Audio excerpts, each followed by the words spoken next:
Absolutely game-changing Ashes of Creation August live stream. So, guys, this happened yesterday. I didn't get a chance to watch it because my dad wanted me to buy him a new DVD player, and so we had to go down to Best Buy and do that.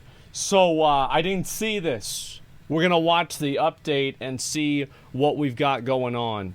Here we go. That was a great live stream, but my copium feels they're still quite low. I hope Narc uploads a video soon. I'm sure I can last a whole month before the next live stream, right? Yeah, sure. This will blow your mind. I'm ready.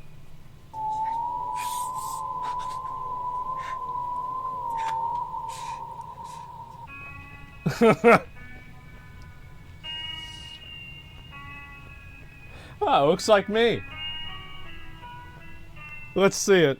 Hey, what up, boys? So, for the first time this year, I don't need to be batting out of my mind. Or do I? What's this? Yes, that's right. This month was shit! Absolutely crazy. Showing off a brand new, larger world map, an in-depth look at a node rework, but most importantly, literal mounts. Oh, wow. I truly cannot believe it, and this may have been recorded before the live stream, so I have no context of what I'm hyping up, but Steven would never let us down, right? Absolutely not. Wait, what? Today, we'll be breaking down the August 2022 live stream, Okay. but before we get into that, me and my patrons would love for you to grab yourself a Super Cola, because this month was less gameplay focused and more information heavy. Okay, let's see it. A lot of important systems and mechanics to help us with context for what to expect in Alpha 2. Alright. For that reason, I will encourage you, as I always do, to go watch the full live stream VOD at twitch.tv/Ashes of Creation. Now, Yeah, I didn't get a with chance all to that watch it, bollocks out of the way, unfortunately. let's begin, shall we?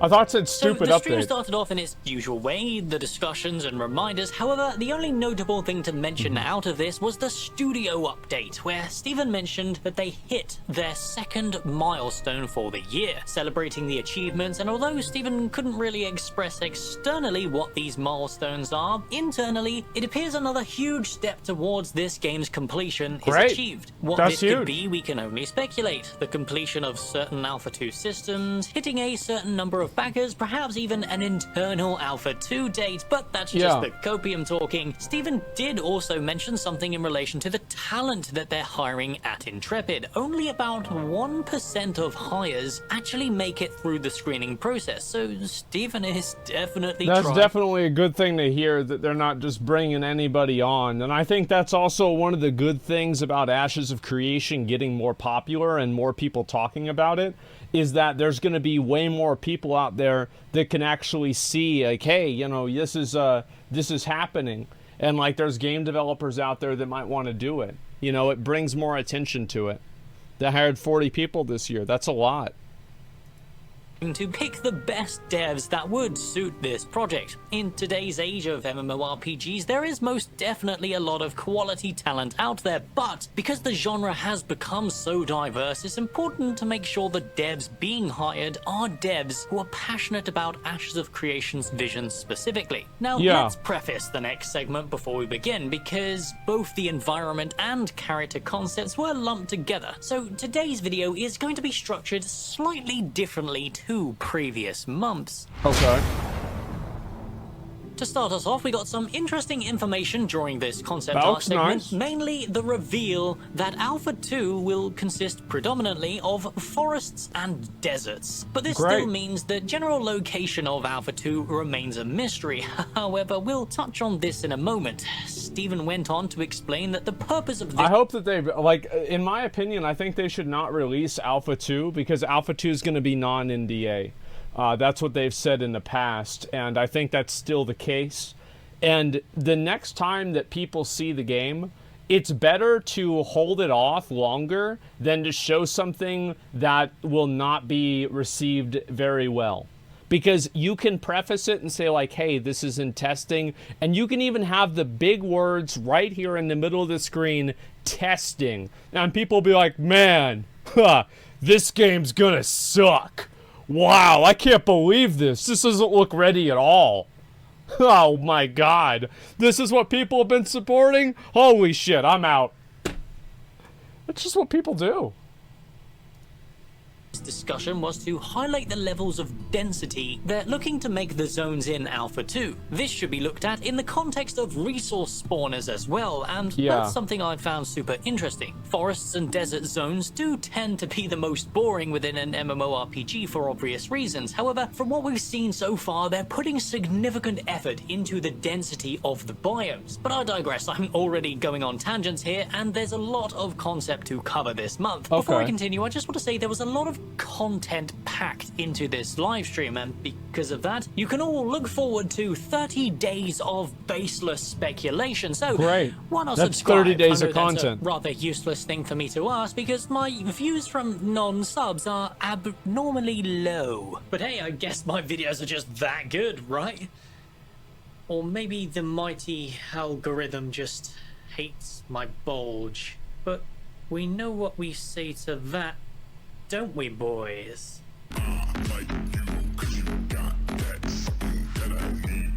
And that's pretty much all we got from the environment. Not what I expected. Quickie, I'm sure absolutely not what I fucking expected. The live stream was padded out with a fair amount of character art to make up for it. I will quickfire through the beginning of these. My god. They're, cosmetics mainly, and we all know how we feel about vaporware. To start with, we got the Jade Sigil, an accessory from the September 2021 pack, the Trawler's Guise. And I mean, all this stuff, like, this is all like cosmetics in the game. I mean, personally, there's not any sort of like, wow, I'm so impressed. Like, I don't view any prestige or value that is from you just spend money, you get the cosmetic. Like, wow, look at that, you guys spent money, you got the thing. Oh, cool. I mean, it's nice. People might like that kind of stuff, but don't feel compelled to buy something like this. It's just it's just for fun. Don't feel like you have to do it. You can buy cosmetic. Yeah, if you want to support the game, it's okay, but don't make it anything more than that, man. Outfit from the August 2020 pack, the Garden, a mount from the March 2022 that looks really pack, fucking and finally cool. Another mount, the Crested Sun Plume from the June 2020. That's a nice fucking, oh my god, look at that. That's a fucking mount? That's crazy. I love it. Yeah, that looks really, really cool, man. I like that a lot. That's awesome. 2-pack, all great assets, and I'm excited to see them used in-game to populate the world. Yeah, next up, we got a great reveal and teaser for next month's live stream. A whole new enemy faction. That's crazy. The Minotaurs. And these look absolutely fantastic. Although for now, these are only concepts, Steven did tease that next month, we will see these in-game, in combat against the Ranger. They look... That's gonna be hard to do. I can't wait to see that. That sounds fucking awesome, man. Oh my god. Absolutely brutal, and the concept is incredibly detailed. The artists have once again truly outdone themselves. But fun fact, this is actually the first time we've ever seen a boar in Ashes of Creation since its inception. Like, I will say, just like on a base level, I really like that concept art. What do you guys think? I think that's really cool. Like, yeah, I like it. Yeah, it's badass, man. It's literally a torrent. Yeah, I like Warcraft 3 concept art too. So what do you fucking expect? Absolutely. Yeah, I like it a lot. Back in Great 2017. concept. Yeah, it's cool. But who asked? Next, we got another, albeit unfinished, enemy faction reveal. The Snake Men?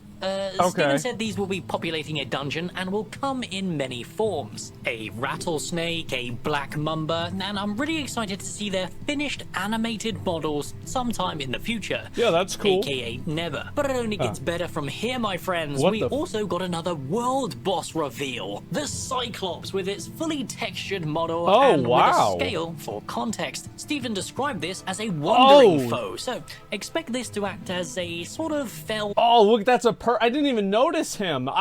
That's a fucking person right there. That's a big motherfucker. Holy shit, that's a big boy. Wow. I like the look of that. Yeah, you better fucking one shot. Yeah, like if he hits you with that tree trunk, like I think that like what is the aesthetic of a Cyclops, right? Like they're big, they're slow, they're stupid. You know what I mean? And like I think it would be cool that like if there was a way that you could like blind them, you know, like in the Odyssey with what was his name, Polyphemus. That was the Cyclops name, and they blind him. And like if you had some sort of ability to do that, that would like give you an advantage on a world boss, I think that would be cool.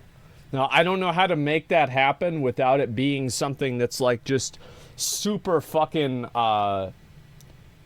unbalanced, or like you feel like you have to have it. But something like that would be really cool. Like you can actually affect the way that, yeah, like a smoke bomb, something like that. Reaver for the Riverlands biome. Super interesting, and I cannot wait to zoom in on its crotch when it's dead. Wait, of course. What? Next, Everybody's they showed off the gonna do rootling, but who asked? The major... Oh my god.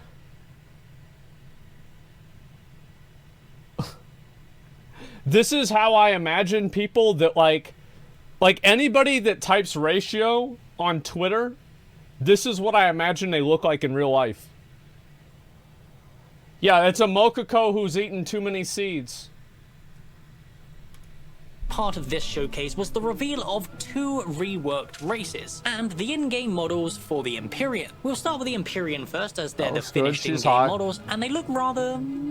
booba. Pretty much exactly what I expected. Good. It's not a female orc, but it is booba nonetheless. That's all Next, we need. Got the reworked Veyloon models, showing their new direction, which certainly looks interesting and exactly what I'd expect from a desert-dwelling race. However, Stephen gave us some really exciting lore reveals with the Veyloon, explaining that they have some connections with Jinn influences. Oh, the Jinn, you say? Well, why didn't you say so? I could tell you the history of my people. You see, back when... Oh, the Veyloon. Those scumbags, they bound us to them. They drew our essence into their own and oh, excuse me a moment. Is that a Nokia phone? Yes, Stephen. I'm giving away important lore information. Oh. Finally, they showed off the new direction for the Nikua, and they look amazing. Truly a unique...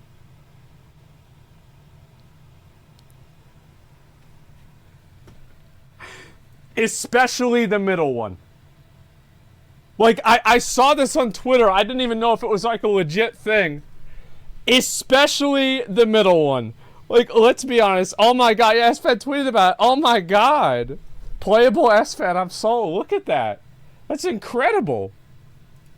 Asmongold, yeah. Variant that we've never really seen before, and I'm really looking forward to seeing how their full in-game models turn out. They give me a very the graphics in this game look good. It's realistic. The lore involving this race is also probably going to be super exciting. And then they showed off a beetle, but who asked? And as usual, I think that looked really just one nerd, desperate for a good MMO. And my opinions mean nothing without... Only joking, that was just the precursor for the real part of the stream, oh, boys. Shit. Okay. Holy smokes, we got some incredible reveals. Oh my god. They were just beating us with all that dog shit at the start of the stream, so... Yeah? Strap yourselves in, boys. We're only just getting started. Fuck yeah, let's see it. Game-changing reveals. Oh my god. We'll start off with the world map reveal, as this was an insanely unexpected one that came with a bump reveal. So that's the map right there. Okay. So we've got Eastern Kingdoms, Kalimdor, that's the Broken Isles, Northrend, Pandaria, what's that? Oh, that's Australia. And that's Upside Down Africa over there, and I think that's where the goblins start. And that's Loch Modan. Yeah, okay. Yeah, I get it. This works. Yeah, I mean, I know how this works. It's fine. as this was an insanely unexpected one that came with a bunch of new information that absolutely blew my mind. I don't think I've bat-chested this hard since, last month's livestream. So, first off, Ashes of Creation's world has tripled in size. How's that for a clickbait title, eh, Stephen? Cheers, mate! It has gone from an already impressive 400 or so kilometers squared to 1,200 kilometers squared. I think this is something that a game like Valheim does really well. Because, yeah, it does have the Lord of the Rings vibe a little bit with, like, the Tolkien maps and all. I can see that. The reason why I like that is because, like, I think also Wrath of the Lich King did a great job in this. Where, like, there was a lot of places in Wrath that really served no other purpose other than looking cool. That was it.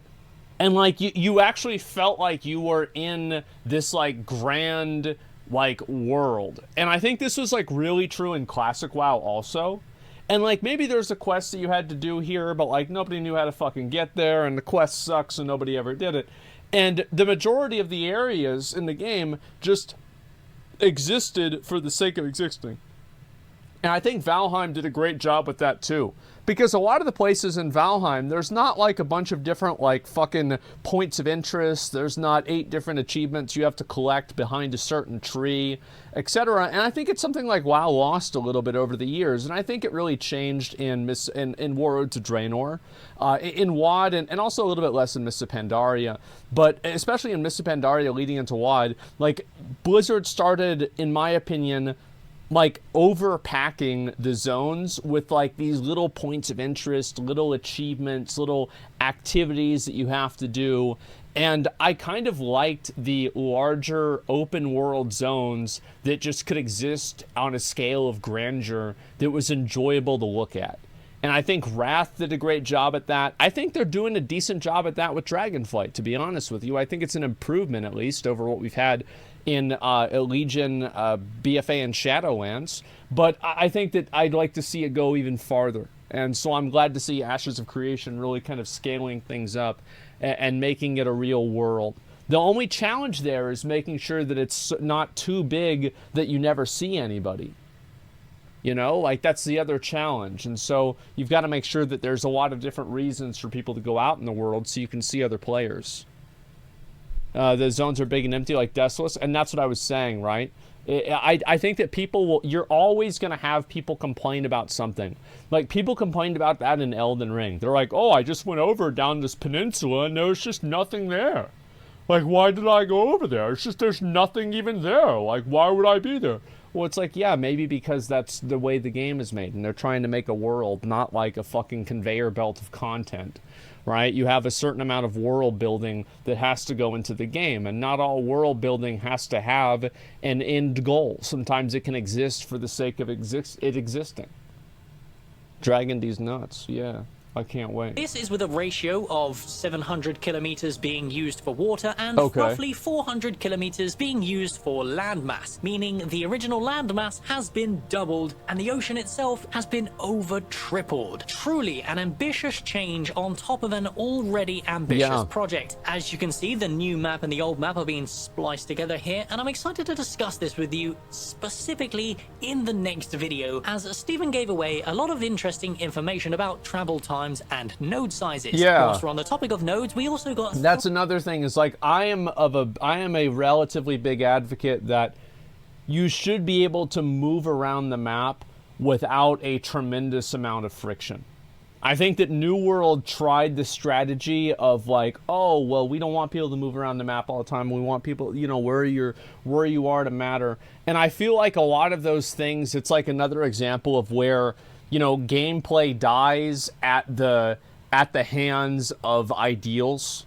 And I think that's kind of one thing I do worry about. Because, like, let's say you want to go play the game and, you know, all your friends are over here, you're over here. Like, how much time is it going to take to get from point A to point B? Like, you don't want to have it be a situation where the majority of a player's game time is spent traveling. That sucks. So it's like, I hope that whenever they're doing Alpha 2, they do like session testing, and they ask the question, BDO. The difference with BDO that does make it different is BDO has auto running. So, like, you can at least go jerk off while you're going over to the desert or to whatever fucking area you're trying to go to. And so, yes, I think that's a big factor. Overall, I think that, in general, they should do session testing. And if the players are spending a large portion of their time just getting from point A to point B, I would say more than like 20%, that's probably not good with the game. And there should be some sort of way that players can get around that. Yeah, like, because it's just people are going to get bored and they're not going to want to play. Because they've only got limited time to play the game, and if they log on, they can't do anything. So we'll see. Three more incredibly interesting reveals. Yeah. The Vassal System is being reworked to accommodate for a restructure of node locations, bringing the total number of nodes down from 103 to 85. A very interesting... That's probably a good idea. Like 100... The thing is, you can always add more nodes, but it's harder to get rid of them because of the perception that it creates. So I think that it's probably a better idea to start with a more conservative number and then scale up based off of that. That's kind of what Blizzard did with Classic WoW. Change, and one that serves to compensate for the increased world size, but also to keep the world dense and interesting. This also came alongside the reveal of a brand new node-related mechanic. Policies. These are chosen by the mayor and voted on by citizens. They act as sort of vassal-wide buffs for the nodes and citizens in the region, giving players a reason to want certain nodes compared to others. This reminds me a lot of, like, you know, like in New World where you get like faction standing or like zone standing, and you can click between like more experience, faster gathering, less taxes, or like I don't know, like better trading numbers. Like, that's kind of what this is. I thought that was a good system in New World. I'm glad they're doing it in this game, too. This also helps to synergize and reward keeping nodes well maintained. Policies are unlocked as bosses are killed, quests are completed, and is all governed by a happiness system, which, again, I will elaborate on this in detail in a future video. To finish up the reveals for the nodes this month, we also got an in-depth explanation of the caravansary and caravan. Somebody said that you said that the mayor, can't take or use taxes for themselves at all. Was that a challenge? Was Steven challenging me? He honestly thinks that I can't. He thinks that I won't be able to find a way around that? All right. We'll see about that. Yeah, we're going to see about that, all right? Fans themselves, explaining in detail how the loading UI works, how it's initiated, how the spawning mechanics work, and the kind of player expectations for that. Caravans are going to be one of Ashes of Creation's main gameplay loops, and I did a video exploring caravans and their basic concept in Arcade in this video up here in the top corner. So if you're interested to hear what these... The main worry that I have with caravans is that I think that there should be certain things, like... Let me think of a scenario in which a caravan would make a lot of sense, okay? So we're gonna get, this is all theoretical, okay? Let's say you need to build a cannon, and you have to build a cannon for a siege. But in order to build a cannon, you need to have the lumber for the cannon to be mounted on, and you also need to have the steel that needs to be forged around to make the cannon, right? And the cannonball. Theoretically and logically, a person cannot just, cannonball, let me put this in my pocket, and I'll also put the cannon in my pocket as well, and I'll put everything else in my pocket, and then I'll be okay, right? And we'll just walk over there, and we'll take it and get it repaired, or get it fixed up with the wood and the wheels and everything. So, like, imagine you're making a cannon or a battering ram or something like that, and you have these, like, large raw metal pieces that need to be refined. So, like, again, like a cannon, a battering ram, arrows for, like, a ballista or something like that, a trebuchet, and moving that object logically you shouldn't be able to do that on an individual level. That should be something that has to be moved with a caravan. And I think that's what caravans should be used for.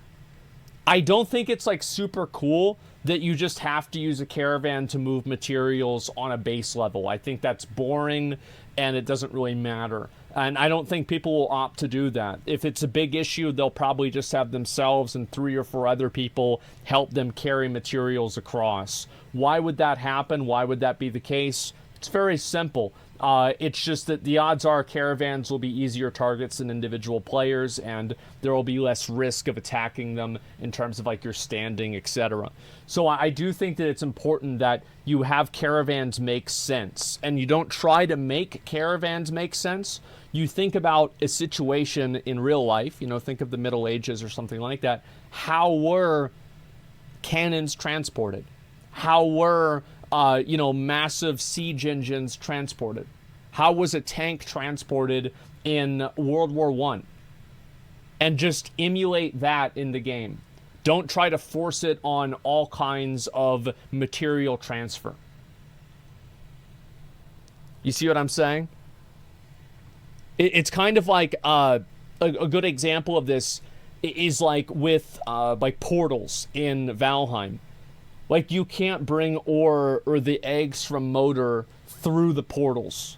But if you're usually, like, what did you guys do in Valheim? Because, like, in order to summon Moder, what I did is I took a cart, and I put all the eggs in the cart, and then I pulled the cart up to where it spawned. I think that's what most people probably would do. And then in the process of that, or leading up to that, I got the eggs from another mountaintop that the spawn was not at, and I sailed them across the ocean in my ship. So, like, that, I think, is such a really, really elegant way of making things like that matter and having them make sense. Because, like, you're carrying a giant fucking dragon egg. Logically, you shouldn't be able to just put that in your pocket. Now, obviously, you have to take some creative indulgences with, like, putting lumber in your pocket, putting swords in your pocket, etc. But I think that whenever you get to very, very large items, it just makes sense to have that be what's carried by caravans. You see kind of what I'm saying? That's what I'd like to see. Mean, then go check that video out. But this all pales in comparison to their final reveal, which elaborates further on their ocean mechanics, as the open seas are going to be an open PvP zone. Yes, you heard it right, my friends. Ashes of Creation is going to be the first ever MMORPG where you can truly play a pirate on a lawless ocean, just as it should be. Huh? What? Arcade? Anyway, I've got... That's really cool. That's actually very interesting. I think that there should be bay areas, you know, things like here, for example, and like here, and like maybe in this small area here. Maybe that's not gonna be like an open world area. Like, there should affect, you know, like in WoW, how like you go out into like fatigue waters after you go sail out far enough. I think that they probably should have, like, some limitation there. But nothing like, yeah, the open sea is PvP, but, like, not this lake or this river or, like, maybe this gulf here or something like that. Yeah, coast is a safe zone. I think that would be good. Because you don't want to have people just sitting there waiting for you to get on your ship and then they just shoot you. I mean, that sucks. So many interesting discussions I want to have with this topic. I genuinely cannot wait to begin work on the videos for this month. I just want to end today by saying, out of all the live streams this year, this is the one that truly made the game feel like it was coming into reality. I feel like this is a big live stream, especially for people that are really involved with, like, the mechanics of the game. Because, for example, like, the Unreal 5 live stream was massive because, and like, it was massive for a lot of people who are not super serious players. You know, they're not people that are, like, hard, they're not gonna, like, I'm gonna probably play Ashes of Creation for a minimum of 1,000 hours. I've done that with New World and Lost Ark, and I plan to play Ashes even more than that. For somebody, for a 1,000-hour Andy like me, probably 10,000, hopefully 10,000-hour Andy like me, this seems like the kind of stuff that we're really going to get excited about, because this is the nuts and bolts. This is talking about the everyday experience that the player is going to have. You can talk big picture all you want, but like whenever you get down into the nitty gritty, like what's going to be a PvP zone, what's not, how's it going to work, that's what matters. Important topics discussed today in their final iteration before public testing made Ashes of Creation feel like a genuine reality, as these mechanics, their pacing and synergies can actually be visualized clearly within an actual gameplay environment, instead of just, concepts thrown and relying on copium to expect them to work. I hope that they have islands out at the sea. This is just like a personal thing. I hope they have islands out at the sea that aren't shown on the map. Like islands that are like control points that you can't just go to unless you know where they are. Now, obviously, like you'll have resources online where you can look up where the location of these different islands are. And you're never going to have the true open world feeling of charting out the desert in King's Quest ever again. And by the way, as somebody who was alive back then, you are very lucky that you will never have to do that. It was fucking dog shit. Absolute fucking dog shit. So, yeah, having different islands out at sea that aren't on the map, that maybe you can only see if you have, like, a local mini-map or maybe a compass or something like that, and it would help people actually discover things. I think that would be really cool. Important questions were answered Shipwrecks, today, yeah, and the rotation game's islands. trajectory has changed dramatically towards something that feels real. So, thank you for today's more in-depth discussion, because I personally really appreciate being able to milk 15 videos out of this showcase. So do I. But as usual, I am just one nerd desperate for a good MMO. Cartography, and my yeah. opinions mean nothing without yours in the comments below. And hey, I appreciate everyone who watched today. I know it was a little bit disappointing we didn't get to see any gameplay this month. However, I don't care. I don't care about actually watching gameplay. I feel like what we've seen so far out of the gameplay, this is sufficient for me. Like, I like the combat. The combat has shown tremendous improvements from the first alpha, and the first alpha had shown tremendous improvements from what they had shown that was limited, from like years ago. So I don't need to see, a PoE player. Yeah, I'm okay with a 30-minute video of spreadsheets at this point, right? Like, I think that's where a lot of my concerns are coming from with Ashes right now, is that I'm concerned that the implementation of the systems will not be good, like in one way or another. And I'm not saying they'll all be bad. I'm saying there'll be like some limitation to them or some problem with them, etc. So like, especially for people like me that love talking and thinking about systems and like the fucking design and like the intricacies of it, and like also like the different ways that things connect together. That this stuff is really interesting for me. I love this. Will you trust Steven will fix it? Well, you have to. You have to and also like you have to trust that they will fix it, but you also have to be realistic and know that Steven is not a wizard. He does not know what people are going to do with certain systems and how they're going to evolve. So there are going to be things that in their vision, they had imagined players doing it one way, but then players do something else. Or they don't like it, or they don't enjoy the system. This happens with every game all the time. So you do need to have that player feedback, even if you do have a tremendous level of insight. It's a symbiotic relationship. Assure you, my channel will keep your copium topped up throughout the month in anticipation for Ashes of Creation's class kit reveal next month. So, why not subscribe and join our little copium community in the Discord? I will link that for you down in the description below.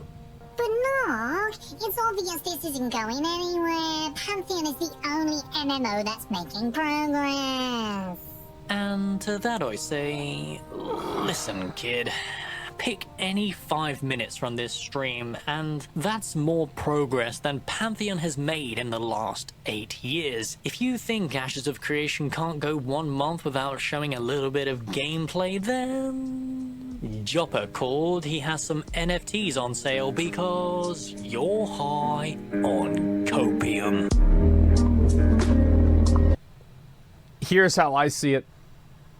I think that Opium. The fact is that I've watched the gameplay of that map. Wait, what? That map was made with Incarnate. Love it. Wait, what? Wait, Leo, you're not talking about my guildmate, are you? Incarnate's a map editor, so... Oh, my God. Bro, I had a friend, like, I played with this guy for, like, 10 years. His name was Incarnate. And like... Holy shit, I was like, wait, what the fuck? Okay, never mind. So Pantheon's EverQuest fans, yeah, I mean, I'm not a big advocate of Pantheon. I hope Pantheon is good. I want to say this. Like, I'm not preying on its failure. Like, I hope for, you know, like, EverQuest players and also for myself, I'll try the game out. I'll see what it's like, right? I've tried out every other MMO. Of course I'll try out Pantheon. What I've seen from Pantheon is not reassuring at all. It doesn't look good at all. But I hope that it is. Absolutely, I hope that it is. So we'll see what happens, man. Yeah, you should make an MMO tier list. I don't know. I think it really depends on what you like, right? You should have, like, you'd have to do an MMO tier list for, like, raids, for PvP, and, like, I don't do PvP in a lot of other MMOs, like open world stuff, etc., right? Steven further expanded on the Auto Flag Ocean PvP thing in a comment under the official live stream video in their YouTube channel. Okay, I'll go ahead and I'll look at that real quick and I'll see what he had to say. This video was obviously really good. I like this a lot. I enjoy the you know, the goofiness of it, and I think also, again, having the actual nuts and bolts of the game and talking about that is, like, super fucking important. And if you don't do that, you're just going to be in a horrible spot, because everybody can talk about how cool something looks, but whenever you talk about how it plays, that's what really matters. Let me see over here. Okay, so Ashes of Creation. All right, let's see if I can find this. This was the update. Development map. Is this it? I'm assuming this is it. Okay, let me go ahead and I'm going to read this. This is Steven's comment following up on the ocean flagging. Live stream is a bit longer than expected. I wanted to make sure everyone to comment their thoughts here on the YouTube as well as our forums, what was discussed. I'm sure it sounded like a broken record, but the feedback's very important. Lastly, I want to point out that while the open seas will be open PvP zones, there will still be alternate methods of traveling between the two continents, including flight paths between coastal nodes, airships between metropolises, and AI scientific nodes that have teleportation options. Okay? That makes sense. Additionally, there will be healthy amounts of sea content within the coastlines of the continents that does not fall into the open sea area. It's important that that the open seas represent the rewards and opportunity that cross-continental trade provides, but also the riches that treasure seas have. So wait a second. So he already preemptively just is gonna do what I thought he should do. Okay, great. That's all right. Thank God. Thank fucking God. Well, yeah, it's a good sign. That's the thing. Is, like, I actually have a lot of faith whenever a developer does something ahead of time, expecting what's going to happen and how people are going to react, because that's one of the most important things. And so I'm very, very, very glad to see that. And actually, competent developer. Yeah, exactly.